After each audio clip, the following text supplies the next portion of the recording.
Bonjour à tous et bienvenue sur le podcast Life Gamers. Je suis Kenzo, coach en alignement et en efficacité professionnelle et chaque semaine avec vous, je partage des conseils, des astuces, des stratégies pour améliorer vos performances, votre efficacité et votre productivité. Et rappelez-vous, la vie est un jeu, il suffit juste de connaître les règles. Alors installez-vous confortablement, mettez-vous à l'aise et c'est parti pour l'épisode du jour. Yes, bonjour à tous et bienvenue sur le podcast Life Gamers. Écoutez, je suis très heureux d'être avec vous pour ce premier épisode. Premier épisode qu'on va appeler ensemble l'épisode 0. L'épisode 0. C'est vraiment le premier épisode où je vais vous présenter le podcast. Je vais me présenter par la même occasion. Je vais vous présenter mon parcours, le contenu et on va l'appeler comme ça celui-là. L'épisode 0. Donc pour ceux qui ne me connaissent pas encore et qui viennent d'arriver sur ce podcast, je vais me présenter. Donc je m'appelle Kenzo, je suis formateur et coach en alignement. Je suis spécialisé en sciences cognitives et en efficacité professionnelle et j'aide tout simplement les jeunes professionnels ambitieux et les entrepreneurs à atteindre leur objectif, à développer leur efficacité et leur potentiel humain. Donc on traite des sujets comme la productivité, la communication, en passant par les neurosciences et d'autres domaines qui relèvent de l'efficacité. Donc pour la petite histoire, en ce qui concerne mon parcours, j'ai eu la chance de rencontrer des personnes d'exception. Donc je parle d'entrepreneurs à succès, d'auteurs de best-sellers, des coachs de grande renommée, aussi des personnalités expertes dans leur domaine d'activité. Et j'ai eu cette chance de me faire former par eux, de suivre leurs enseignements, d'échanger même avec eux et de profiter de leur expertise. Et ça m'a apporté énormément de bagages. Et aussi, ça m'a apporté des réponses sur des idées, sur des concepts sur lesquels je méditais depuis un certain moment. Et en réalité, ça m'a même conforté sur la vision que j'avais de la vie ainsi que de la réussite. J'ai donc tout simplement mis en pratique ces méthodes dans mon milieu professionnel. J'ai eu énormément de résultats. Et pour être honnête, ça a même impacté mes relations, mes finances, mon mindset, ma vision, bref. Par contre, j'ai vite compris qu'il y avait la théorie et la pratique. Je m'explique. Ça me rappelle cette fameuse citation d'Albert Einstein qui disait que la théorie, c'est quand on sait tout et que rien ne fonctionne. La pratique, c'est quand tout fonctionne et que personne ne sait pourquoi. Ici, nous avons réuni théorie et pratique. Rien ne fonctionne et personne ne sait pourquoi. Et c'est à partir de là que j'ai vite compris qu'il était très important d'optimiser mes méthodes et de développer mon sens de l'efficacité, en plus de tout ce que j'avais appris. Et pour moi, quelqu'un d'efficace, c'est vraiment quelqu'un qui maîtrise à la fois le côté théorique comme le côté pratique. Et au fil du temps, ce qui s'est passé, c'est que des personnes autour de moi ont constaté que j'avais certains résultats et ont commencé tout simplement à me demander des conseils ou des astuces. Donc ça pouvait être à la fois des directeurs, des managers, des entrepreneurs ou même parfois des étudiants. Et je me suis retrouvé à les accompagner dans ce sens-là. Puis au final, les coacher. Et quand j'ai pris le temps de faire une rétrospective de mon parcours de vie, je me suis rendu compte que j'ai fait beaucoup de choses que autour de moi, des personnes qualifiées d'impossibles. Et je ne sais pas si ça vous parle, si ça vous est déjà arrivé, mais généralement, quand j'ai une idée très claire de ce que je veux et que je sais ce que je veux et qu'on me dit que c'est impossible, généralement, je fonce direct. Je suis le genre de personne à vraiment foncer droit devant. Et pour moi, quelque part, impossible, c'est tout simplement quelque chose qui n'a pas encore été fait. Et c'est à partir de là que j'ai pris conscience que la vie, c'est tout simplement un jeu. C'est ça. La vie, c'est tout simplement un jeu. Quand tu kiffes ce que tu fais et que tu connais les règles, tu ne peux que kiffer ce que tu fais en fait. Et tout est une question d'alignement. Par contre, ce qui s'est passé, c'est que je me suis rendu compte que tout le monde n'avait pas accès aux mêmes connaissances ni aux mêmes informations. Et que des choses pouvaient être évidentes pour moi et n'étaient pas forcément pour d'autres. Et vice-versa.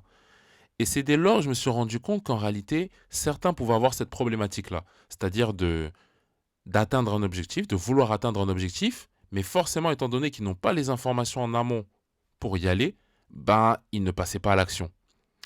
De la même sorte que ça me rappelle l'une des dernières conversations que j'ai eues avec des amis. En ce qui concerne l'entrepreneuriat, je me suis rendu compte qu'on n'était pas du tout au même niveau d'information, mais que le fait de pouvoir partager tous ensemble sur un sujet donné pouvait apporter énormément de valeur. Ce qui me faisait penser ensuite à la loi de Soudo-Platov qui disait que quand on partage un bien tangible, il se divise.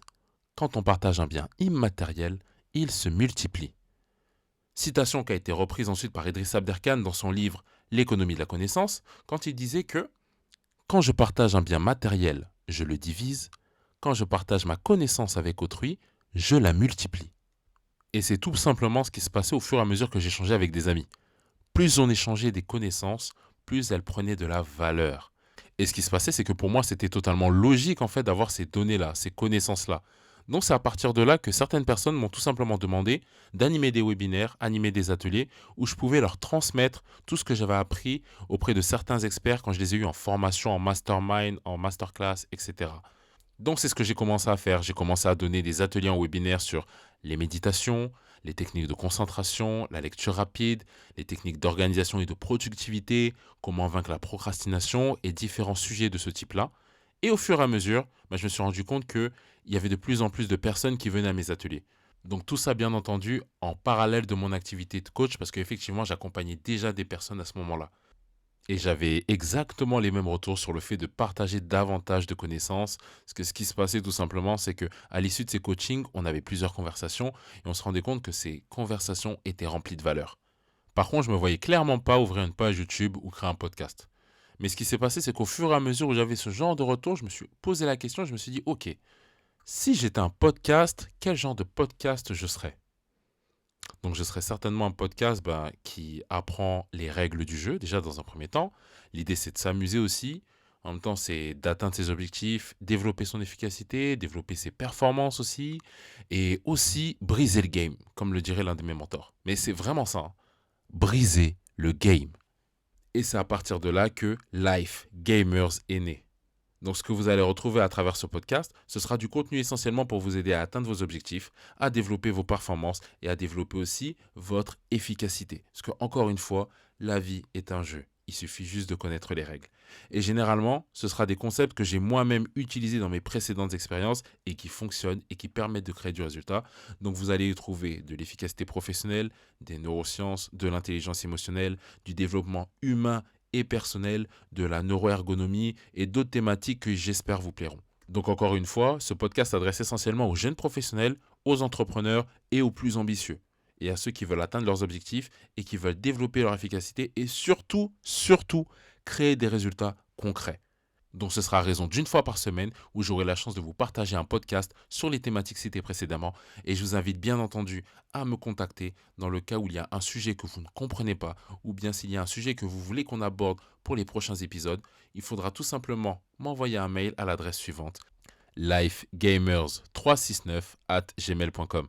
Donc il suffira juste de m'envoyer un email et je prendrai le temps d'y répondre avec grand plaisir. D'ailleurs, en parlant de messages, j'en ai reçu un la semaine dernière de la part de Romain qui me posait la question: est-ce que j'aurais une astuce pour l'aider à présenter un sujet à son travail, car il ne sait pas vraiment quoi dire et il ne sait pas quelle structure adopter? Très bien. Déjà, dans un premier temps, merci Romain pour ta question très intéressante, et je vais y répondre de la manière suivante. Concernant ce sujet-là, il y a un outil très très simple qui existe déjà, qui s'appelle le QQO QCCP. Donc je répète, le QQO QCCP. Le quoi, qui, où, quand, combien, comment, pourquoi. Donc une fois que tu as fait ton introduction et que tu passes au développement, assure-toi que la partie que tu vas présenter répond à ces 7 questions. Donc le quoi, c'est qu'est-ce que tu vas présenter.